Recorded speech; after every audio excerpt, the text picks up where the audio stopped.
Hi, it's Brett here from BWCflies, and today I am going to show you how to tie my version of the woolly worm. So this is one of my favourite flies for carp. So we'll start off with one of the Goulburn Steel 9011 carp hooks in the vise, and starting right behind the hook eye, I'm going to coat the hook shank, or cover the hook shank, with some 8/0 sized uni thread, 8/0, 8/0, however you like to pronounce it. And I like to take this thread just around the bend of the hook. Alright, a little bit more thread to cover all of this up before we tie in the tail. Okay, so for the tail, just going to use a clump of rabbit zonker in red. Alright, so I'll cut a patch of this from the hide.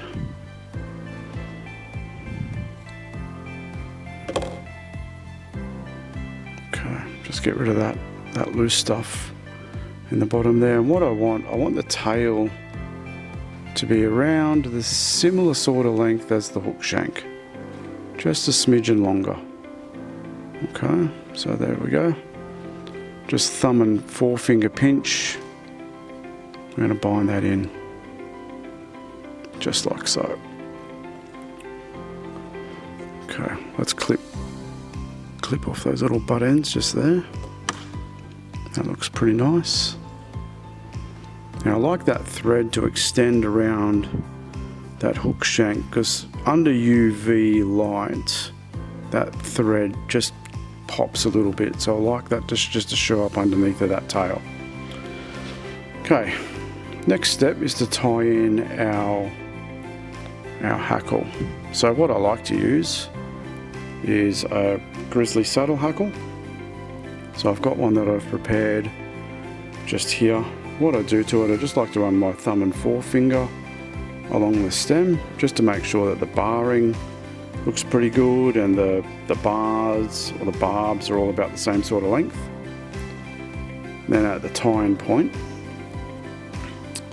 I'm just going to pull some of the barbs back and then cut it off like so. So I've got a bit of a tag there to tie in. Okay. I'll wrap him up. Now at this point I'm going to bring the thread back toward the hook eye. I'm going to leave around about a hook eye as well, the space there. And for the body, I like to use a medium density or a medium sized ultra chenille. So this is from Hairline. This particular product, really nice material for building these smaller worms. If you're tying them on larger hooks, you would stay with the original pattern and use a rayon chenille. Okay, so we're going to tie him in and take our thread back. There we go. So a hook of this size, I'm probably going to need only around about 5 wraps, I think, from memory. So go 1, 2, 3, 4, and then number 5 right there. So that gives us a nice uniform level style body. I'll just take my thread behind that chenille and get the scissors in there.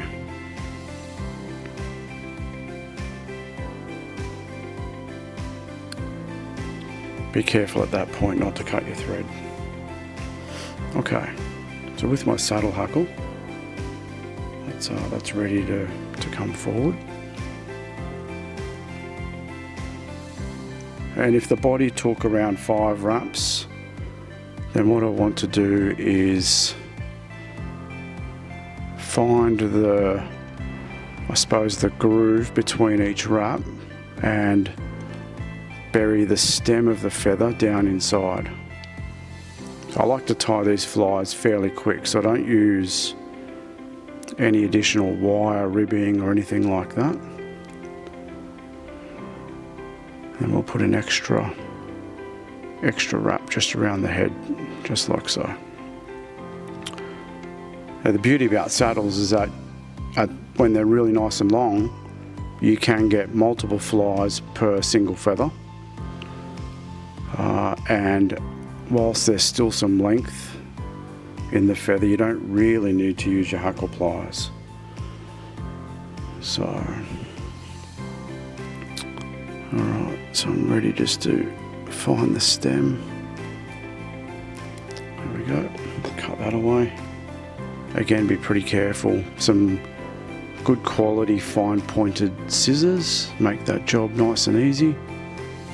There is a little bit of a tag hanging over the front, so we'll trim him up.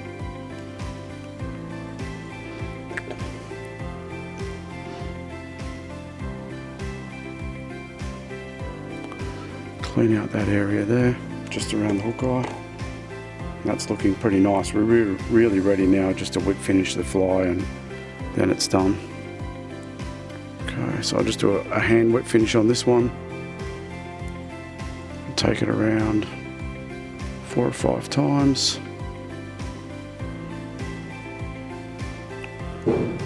Tie it down and we'll go again. 1, 2, 3, 4, 5. Tie it down, scissors go in underneath and just clip him off like so. And then we're really ready there just to put a bit of UV resin over those head threads and cure that fly. So the woolly worm has been around for around 100 years. So it was invented or created in the 20s and then made really popular in the 50s. Originated as a bass type fly in the US with a few different materials than what I've used here, but particularly in the body and the tail. I'll give that a little coat. And like I said, this has become one of my most favoured carp flies of all time. Certainly the fly that I tie on first when I've got a dedicated carp trip. Okay, that's it. That's the woolly worm in a black and red grizzly type colour. You could tie those in whatever colour that you want. Thanks for watching, guys. Till next time.